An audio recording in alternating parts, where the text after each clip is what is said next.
안녕하세요. 퍼펙트 사회팀 사회문화의 명재민입니다.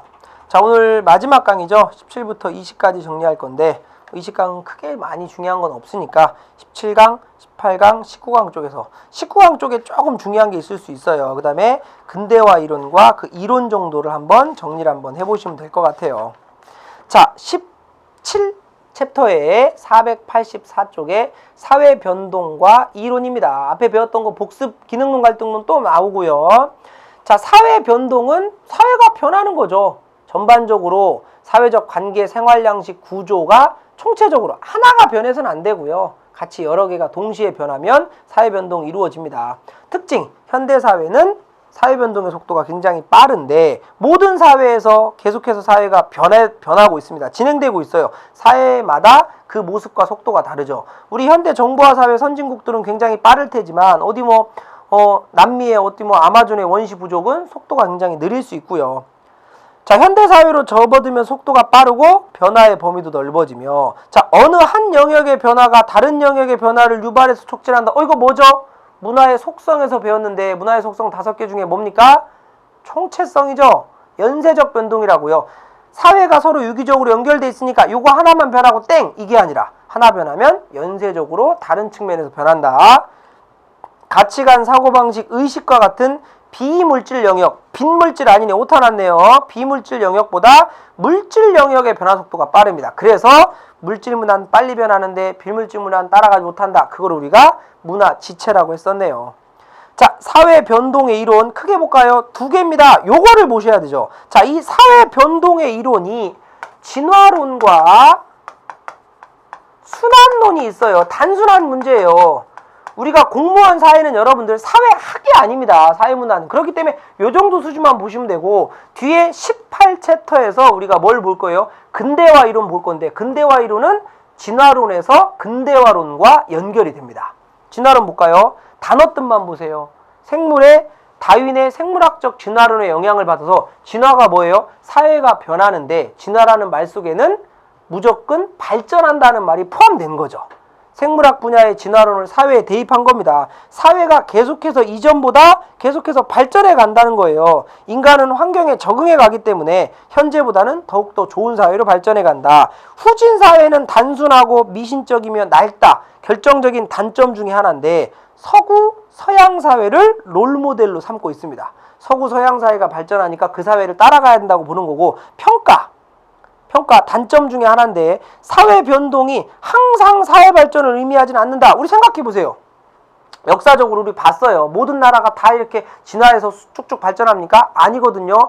진화하다가 망하는 나라 많이 봤잖아요. 그건 안 맞고요. 특히 모든 사회가 같은 방향으로 진화하지 않고, 세 번째가 중요합니다. 서양 사회를 롤 모델로 삼은 거예요.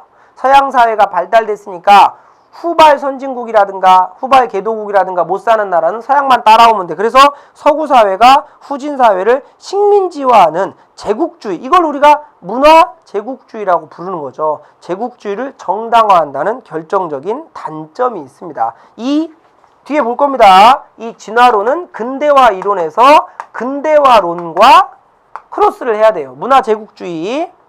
자, 순환론, 진화론이 무조건 발전하면 순환론은 돌아간다는 거네요.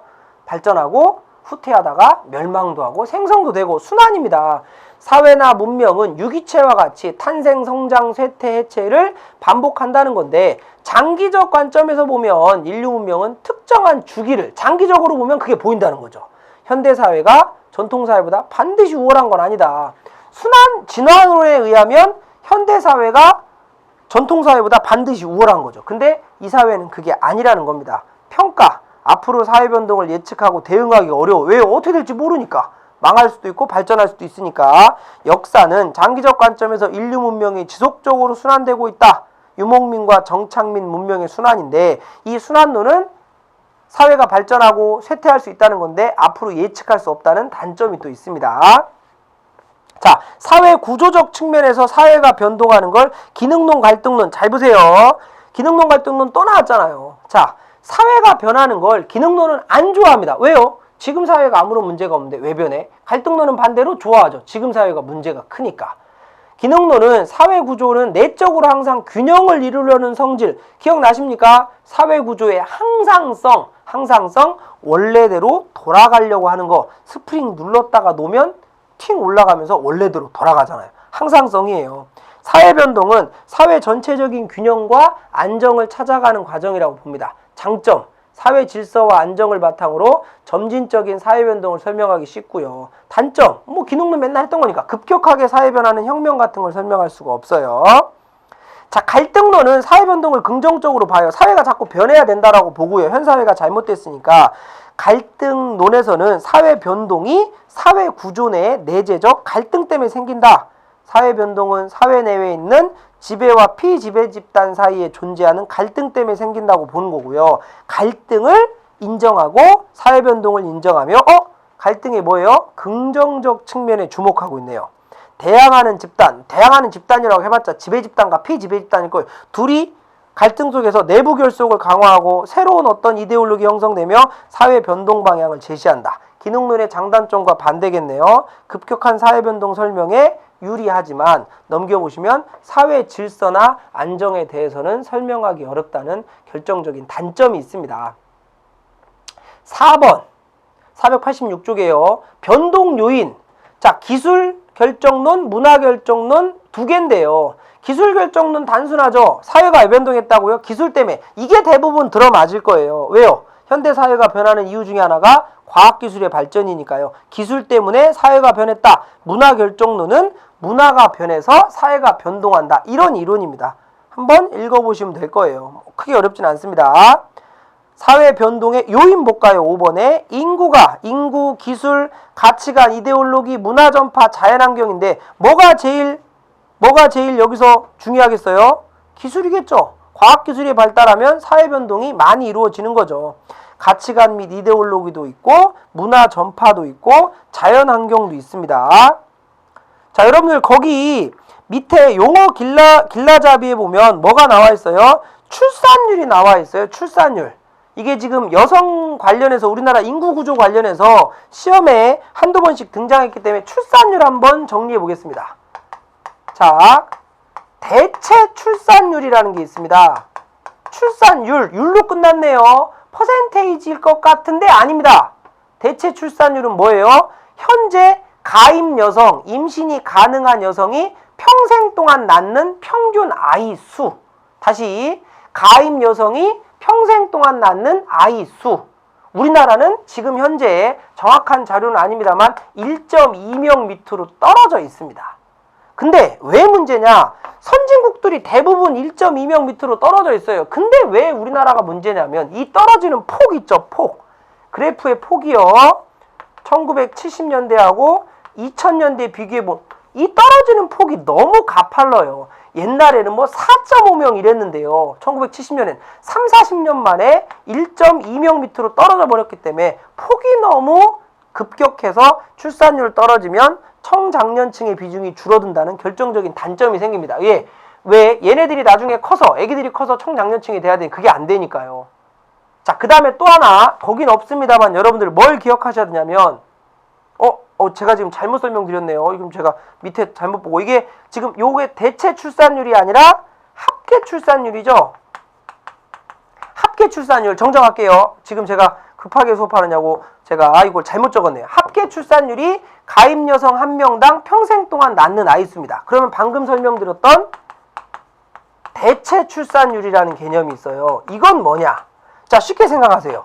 남녀가 결혼해서 살잖아요. 그럼 2명이 평생 동안 살진 않으니까 죽을 거 아닙니까? 2명이 죽죠. 그러면 대체 출산율이라는 것은 현재 인구를 유지하기 위해서 한 여성이 몇 명을 낳아야 되냐 이거예요. 상식적으로 생각해 볼까요? 몇 명일 것 같아요? 방금 제가 힌트 드렸는데 남녀 결혼해서 살다가 죽잖아요. 그럼 2명 죽으니까 한 여성이, 남자는 애기 못 낳으니까 몇 명 나눠야 돼요? 2명. 근데 2명이 아니라 보통 1.1명 정도로 봅니다. 왜? 사고사로 먼저 죽는 사람이 있기 때문에. 즉 여성이 평생 동안 2.1명 정도 낳아야 이 인구 구조가 유지될 가능성이 크다는 건데 우리나라는 1.2명으로 합계 출산율이 떨어졌기 때문에 심각한 문제가 된다는 거죠. 요거 기억하시면 좋습니다. 지금 용어가 나와서 한번 중요한 거니까 설명을 드렸고요. 자, 아까 근대화 그 사회 변동 이론, 진화론, 순화론을 안 지웠던 이유가 진화론이 근대화 이론에서 굉장히 중요하기 때문입니다. 자, 근대화 볼까요? 490쪽에 18챕터입니다. 근대화는 농촌이 선진 공업사회로 변하는 걸 좁은 의미로 본다면 넓은 사회는, 이게 뭐 산업구조만 변하겠습니까? 정치, 경제, 사회문화 모든 부분에서 구조적인 변화가 생겨야 돼요. 상황에 따라 공업화, 서구화, 도시화, 합리화, 민주적으로는 민주화까지 가리킵니다. 산업화가 되면 도시화가 또 이루어져야 되니까. 자, 하나씩 정리해보면 근대화가 되려면 정치적으로는 이겁니다. 시민혁명. 부르주아가 사회 주도계층이 되면서 시민들의 정치 참여 기회가 확대된 거죠. 물론 정치에서 배우셨겠지만 아쉬운 게 시민혁명에서 시민은 모든 사람을 시민이라고 인정하진 않았습니다만, 경제적으로는 산업혁명, 대량 생산이 이루어지면서 농업에서 공장제, 기계공업으로 들어오면 근대화가 됐다고 일반적으로 봅니다. 그러면 국민들의 어떤 생활 수준이나 소득도 증가할 테고요. 공업화, 도시화도 동시에 이루어지겠죠.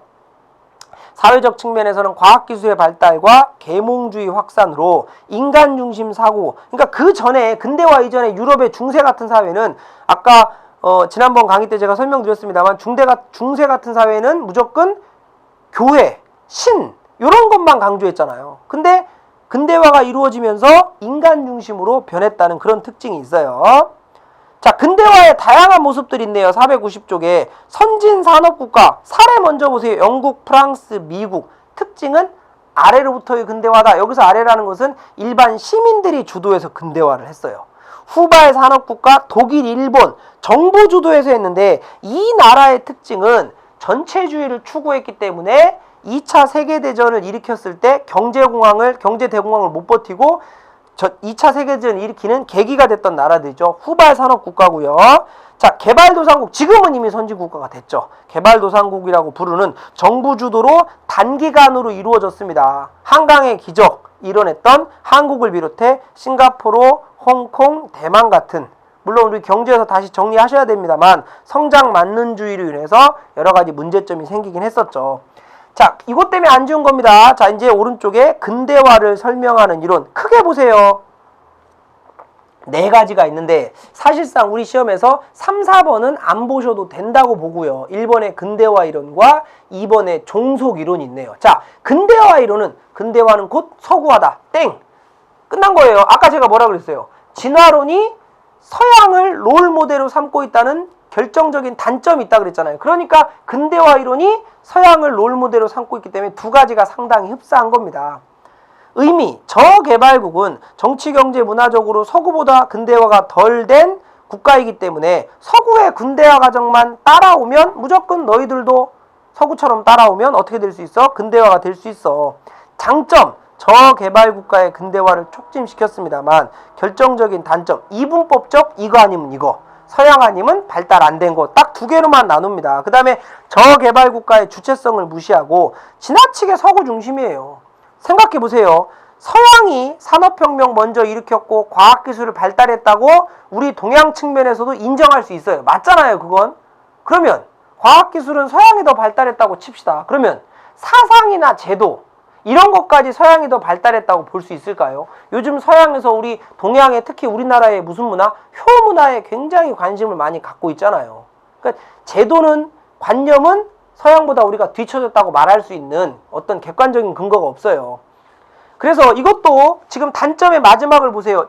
근대화론은 진화론적 관점에서 보기 때문에 서구 국가가 제3세계 저개발 국가를 지배하는 것을 정당화합니다. 그러니까 이게 1차 세계대전, 2차 세계대전 일어났을 때 강대국이 약소국을 지배하는 식민 지배를 인정하는 뭐가 된다고요? 이론이 될 수 있다는 거죠. 근대화 이론과 진화론은 같이 보시면 되고요. 자, 종속 이론입니다. 60년대 라틴 아메리카니까 남미요, 브라질, 아르헨티나 이런 나라들은 경제가 발전하기 좋은 여러 가지 조건이 아주 많이 갖춰져 있는 나라들입니다. 인구 많죠. 땅덩이 넓죠. 지하자원 많죠. 발전할 수 있는데 왜 발전 못했느냐, 이런 나라가 선진국으로 왜 못 가느냐라고 조사하는 과정에서 등장한 게 종속 이론이라는 거죠. 이름만 보세요. 종속됐다.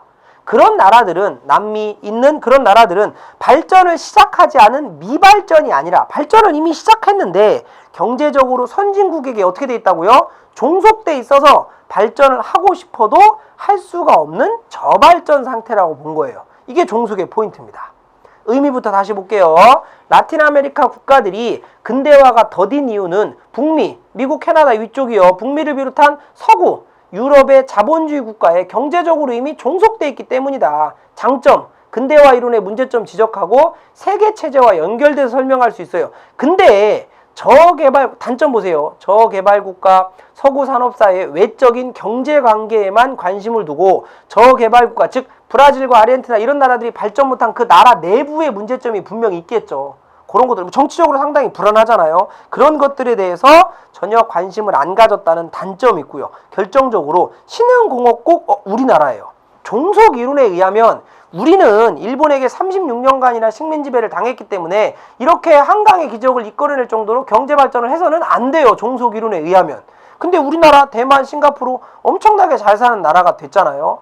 그 이론 자체가 이 우리나라와 대만, 싱가포르 같은 나라는 즉 신흥공업 국가를 제대로 설명할 수 없는, 근대 후발주자들을 제대로 설명할 수 없는 단점이 있다는 거죠.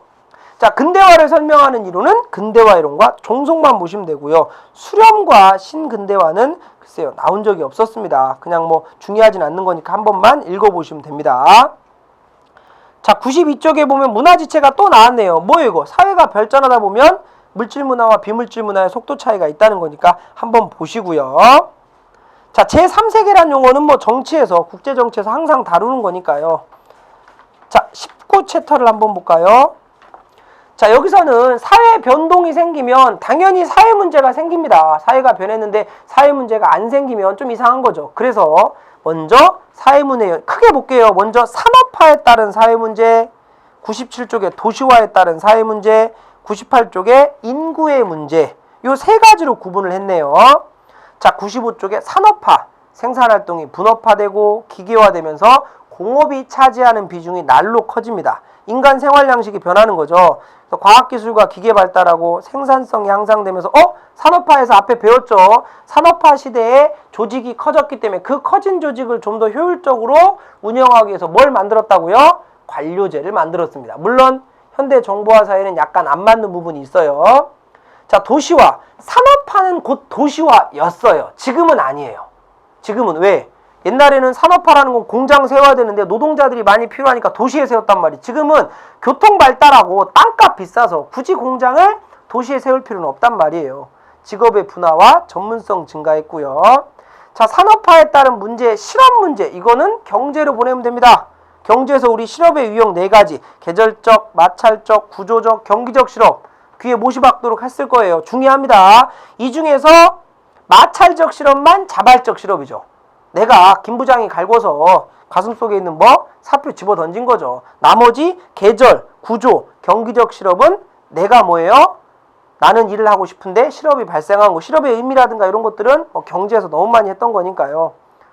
자, 임금 문제 볼까요? 임금 격차. 요즘 이제 비정규직 문제 때문에 임금 격차 문제가 심각하고요. 최저임금. 국가가 매년 정해서 최저임금을 정합니다만 아직도 최저임금이 굉장히 낮다는 이론이 많이 있습니다. 최저임금 문제도 임금 문제의 심각한 문제 중에 하나고요. 저임금 문제 있고 96쪽에 보면 노사 문제. 우리나라는 경제개발하는 과정에서 노동자들에게 희생을 많이 강요했습니다. 그래서 80년대 말 90년대부터 무슨 문제가 생겼어요? 노동 문제가 많이 생겼죠. 노동자와 사용자 간의 이해관계가 달라요. 사용자, 즉 회사의 목표는, 기업의 목표는 이윤 창출 아닙니까? 그럼 노동자에게 월급을 조금 줘야 되는데 노동자는 월급 많이 받으려고 하니까 갈등론에서 가장 주목하는 관계죠. 서로 협력할 수가 없는 관계다. 노동자는 월급 많이 받으려고 하고 회사는 이윤 창출하기 위해서 월급 안 주려고 하고, 갈등론에서는 그렇게 보는데 기능론에서는 또 합의할 수 있다고 보는 거죠. 자, 의미, 노동자 혹은 노동조합과 사용자 사이에 여러 가지 대립이 생깁니다. 양상, 노동 3권, 우리 정치에서 가장 중요한 거니까 기억하시면 되고요. 자, 그러면 도시화 한번 볼까요? 97쪽에. 자, 도시로 인구가 집중되는 현상입니다. 도시화의 비율을 한번 보셔야 돼요. 이쪽이 도시 인구 비율입니다. 100%가 점점점 커지겠죠. 그래서 요렇게 가다가 요렇게 가고 요렇게 가는 거. 그래서 포인트는 요 단계가 무슨 단계라고 우리가 불러요? 가속화 단계. 도시화가 가속화됩니다. 우리나라로 치면 요때 뭐가 생겼어요? 이촌향도. 촌을 떠나서 도시로 향한다. 1960년대부터 90년대까지 우리나라 30년에 걸쳐서 엄청난 도시화를 이뤄냈죠. 자, 특징, 도시화로 인해 도시인의 생활 양식이 달라지는 겁니다. 도시화는 산업화와 함께 진행됐다. 지금은 아닌데 산업화 초기에는 일자리나 교육제도 찾아서 도시로 몰려들었고요. 산업화 후기에는 도시적 생활 양식이 농촌으로 확산됐습니다. 밑에 우리나라는 60년대부터 급속도로, 그러니까 영국, 프랑스 같은, 미국 같은 선발 선지 국가들이 100년 가까이 해놨던 도시화를 우리나라는 30년 만에 했어요. 당연히 문제가 안 생길래야 안 생길 수가 없죠. 그게 이제 도시 문제로 빵 터지는 거예요. 양과로 2번에. 5번에, 동그라미 5번에 도시와 농촌의 비교. 이건 뭐 상식적인 거죠. 도시 익명성 높고 개인주의다. 복잡한 인간관계에 공식적 수단으로 사회 통제합니다. 인구 밀도 높고 산업구조 보면 2차, 3차 산업 위주며 다양한 직업, 아파트나 뭐 아니면 그냥 빌라 살더라도 앞집, 옆집, 뒷집 아저씨 직업이 다 달라요. 그죠? 근데 농촌은 유대감 높고 공동체의식 강하고요. 인간관계가 맨날 만나는 부분만 만나고 비공식적인 수단으로 사회 통제하며 인구 밀도 낮고 대부분 농업, 임업입니다. 요즘 뭐 많이 그렇진 않습니다만 동질적 직업 구성, 논농사 하는 지역 가면 그 지역의 사람들은 다 논농사 하고요. 밭농사 하는 지역 가면 밭농사하고 직업 구성이 대부분 비슷하죠. 자, 양과로 이번에 도시화로 인한 문제. 옆에다가 도시화로 인한 문제에다가 뭐라고 쓰시냐면 과잉 도시화입니다. 어렵지 않습니다. 잘 보세요. 서울의 인구가 지금 950만 명 찍어서 조금씩 떨어지고 있는데 그럼 떨어지면 좋은 거 아니에요? 그럼 그 떨어진 인구가 어디로 가요? 전라도, 경상도, 강원도로 가나? 아니요. 경기도 외곽으로 가는 거예요. 그럼 결국 수도권, 서울, 경기, 인천의 수도권이라는 지역은 인구가 계속 유지가 되는 거거든요. 서울이라는 도시가 950만 명을 수용할 수 있는 상하수도 시설, 주택, 도로 시설 갖추고 있으면 문제가 안 생겨요. 과잉 도시화의 포인트는 그 인구를 수용할 수 없는데도 불구하고 사람들이 다 서울로 도시로 수도권으로 몰려가니까 문제가 생기는 거죠. 근데 아까 설명드렸듯이 우리나라는 그 도시화 과정이 30년 동안에 너무 짧았다는 게 문제예요. 영국이나 프랑스 같은 나라는 도시 문제가 없겠습니까? 있어요. 근데 사람들이 들어올 때 문제를 천천히 해결하면서 받아들이고 이랬는데 우리나라는 해결 안 되는데 무조건 받아들이니까 도시가 문제가 생긴 거죠. 자, 교통 문제 뭐 그냥 보시면 됩니다. 차 너무 많잖아요. 출퇴근 시간에 너무 막히고 출퇴근 시간만 막힙니까? 평소에도 막히죠. 주택 문제, 인구는 급증했는데 요즘은 그래도 이제 주택 공급이 많이 이루어졌는데 문제는 이제 잘 사는 사람이 한 사람이 몇 채씩 갖고 있으니까 문제죠. 환경 문제, 좀 더러운 얘기입니다만 사람 많이 모여 있으면 똥도 많이 쌀 거 아니에요. 그럼 환경 문제 생깁니다. 당연한 얘기예요. 근데 아까 말씀드린 이런 도시 문제가 범죄 문제까지요. 넘겨보시면 498쪽에 범죄 문제, 상대적 박탈감, 위화감 때문에 범죄 문제가 생기는데 아까 말씀드렸듯이 이런 여러 가지 문제를 다 해결할 수 있는 인구 수준이면 문제가 안 생긴다고요. 근데 과잉 도시화 때문에 생기는 거예요. 그러면 사람들이 도시로 몰려들면 또 하나의 문제는 뭡니까? 농촌도 문제가 생겨요. 왜? 농촌은 너무나 사람이 없어서 폐교되고 할아버지 할머니들만 살고 고령화 인구가 너무 늘어난다는 게 문제가 될 겁니다. 자, 98쪽에 이제 세 번째 인구 문제네요. 우리 마지막 인구 문제. 499쪽에 보면 인구 변천 단계가 있습니다. 요거 우리 경찰 시험에서 한번 나왔었어요. 그래프로 그냥 드립다. 근데 이 그래프 그대로 나왔었거든요. 상식적으로 풀으시면 돼요. 1단계, 2단계, 3단계, 4단계 나누기 이전에 거기 보면 그래프 잘 보세요. 전체 인구수가 있죠? 언제 확 늘어났어요? 2단계 때 늘어났네요. 왜요? 2단계 때 출생률은 그대로 있는데 사망률이 쭉 줄어들었어요. 애기들은 그대로 많이 낳는데 안 죽으니까 인구는 당연히 늘어나는 거죠. 그럼 2단계 때 밑에 보면 다산 감사라고 되어 있어요. 아기는 많이 낳는데 왜 이때 사망률이 줄어들었느냐? 결정적인 것은 의학기술의 발달입니다. 영양 및 위생도 개선되고 의학기술도 발달했기 때문에 급격한 인구 증가로 2단계 때 생긴 거고 3단계 때는 출생률이 감소했습니다만 여전히 인구 증가했고 4단계 때는 대부분의 선진국들이 하고 있는 소산소사 인구가 증가하고 이때 이제 역도시화 같은 거 생기고요. 이때는 너무 출생률이 낮아서 지금은 아닌데 우리나라 같은 경우도 전문가들이 2040년 정도 되면 인구가 감소할 것으로 예상이 되는 거죠. 요 그래프 표는 단순한 문제입니다. 이게 지금 뭐 가려놓고 사망률 떨어지는 거 출생률이 가려놓으면 조금 어려울 수 있는데 그 자체를 보면 상식적으로 출생률 올라갔는데 사망률 떨어지면 당연히 인구 증가하는 거죠. 당연한 겁니다. 자, 인구 증가로 인한 문제 499쪽 맨 밑에 인구가 너무 많으면 자원 소비 증가하면서 식량과 에너지 부족 문제, 에너지 고갈에 대한 전 지구적 공감대 문제, 실질적 제약이 없어요. 그러니까 악순환 되는 거죠. 대책은 에너지 절약을 해야 되고요. 자, 500쪽에 저출산과 고령화, 저출산. 여성의 사회활동 증가, 가치관 변화, 출생률 감소입니다. 문제는 인구 감소가 되면 사회가 유지하기 어려워요. 출산 장려 정책 해야 되는데 이게 정말 그냥 말만 하지 국가에서 제대로 안 이루어지고 있거든요. 아기를 나라 보장하면서 마지막으로 하나만 딱 풀어드리면 제가 1살 어린 처남이 있습니다. 와이프 남동생이요. 처남이 부산에 사는데 저보다 나이가 1살 어려요. 제 나이를 아직 비밀로 했으니까 말씀드릴 수는 없는데 30대입니다. 당연히. 누가 40대래? 30대예요. 우리 처남이 아기를 6명 낳습니다. 6명이요. 첫째는 군대 휴가 나와서 아기를 낳았대요. 능력이 대단해요. 제가 결혼할 때 2009년에 결혼할 때 장인어른 뵈러 처음으로 이제 부산에 가서 인사하러 갈 때 그때 처남의 와이프가 아기를 넷 낳고 5째가 뱃속에 있었어요.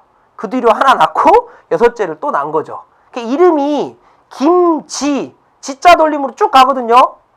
헷갈려요. 김지모 헷갈려요. 정말 솔직히 첫째 이름만 기억하고 둘째부터 6째까지는 잘 모르겠어요. 그래서 어떻게 하냐면 제가 이제 명절 때 가끔 가면 뭐라고 해요? 야, 셋째 와봐. 그럼 셋째가 알아서 지가 와요. 넷째 와봐. 그럼 넷째가 알아서 오고요. 출산율 때문에 말씀드리는데 요런 정도 젊은 사람이 6 정도 낳았으면 3 이상 낳았으면 제가 봤을 때 국가에서 집 한 채 줘야 돼요. 인강 들으시는 분들은 청와대에 국가인권위원회나 여러 군데로 편지 좀 돌려서 우리 처남 집 한 채 아파트 한 50평대로 6명 키우려면 요런 거 한 대 줘야 된다고 생각합니다. 자, 요런 거고요. 자, 고령화. 출산율이 낮아짐과 함께 고령화가 같이 생기면 생활 수준 향상과 의료기술 발달로 평균 수명 연장되는 게 당연히 고령화죠. 그래서 문제점은 고령화는 65세 이상 되신 분들은 일반적으로 일을 안 한다고 봅니다. 그럼 뭐가 생겨요? 청장년층에 부담이 생기거든요. 결국 복지 비용에 부담이 생기는 거죠. 자, 노인 부양비가 나왔으니까 부양비 개념만 한번 볼게요. 부양비는 먹여 살리는 거예요. 인구 구조는 3개입니다. 유소년 15세 미만이요. 청장년 15에서 보통 64세, 노년 65세 이상이요. 자, 부양비라는 개념이 나오면 부양비는 먹여 살리는 거잖아요. 무조건 부양비 밑에는 누가 들어간다? 청장년이 들어간다. 쉽습니다. 위에 유소년 들어가면 뭐예요? 유소년 부양비. 위에 노년 들어가면 뭐예요? 노년 부양비. 둘이 합치면 뭐예요? 총부양비. 끝났네요. 예를 들어 볼게요. 노년 부양비가 50이다. 이렇게 나오거든요. 그러면 부양비라는 개념이 나오면 무조건 이거를 분수식으로 바꿔줍니다. 수학입니까? 됐다, 쉬운 거예요. 끝. 제가 아까 부양비 분모에는 무조건 뭐 들어간다고요? 청장년이요. 그러면 청장년이 100명 있는데 할아버지 할머니가 50명 있다. 그러면 2명당 1명을 먹여 살려야 된다. 이 얘기죠. 이거를 그대로 유소년 부양비 넣어도 똑같은 거고요. 합치면 총 부양비 나오는 거고요. 단순한 개념입니다. 부양비 나오면 무조건 분모를 만들어주고 분모에는 무조건 청장년 들어간다는 거. 요즘 이제 우리나라 출산율 떨어지고 고령화 때문에 굉장히 심각한 사회 문제가 있습니다. 뭐 3포 세대 요즘 7포까지 나왔던데 부지런히 시험 합격하셔서 부지런히 애기 낳고 저는 이제 제 목은 했거든요. 2명 낳았으니까 한 3명 4명씩 순풍순풍 나셔야 돼요. 자, 마지막 20강 뭐 3개 하니까요. 경제에서 봤던 거니까 504쪽에 다양한 국제기구, 이건 정치에서도 중요하겠네요. UN, 밑에 유네스코, ILO, WHO 있고요. 제가 505쪽, 506쪽에 보면 정보사회에 대한 낙관론과 비관론이 있어요. 요거 마지막으로 정리하겠습니다. 그나마 이게 좀 중요하다고 생각되네요. 506종 맨 위에 보면 우리 현대사회는 정보화 사회로 넘어왔으니까 낙관론은 정치에선 직접 민주주의, 뭐요? 전자민주주의 실행되고요.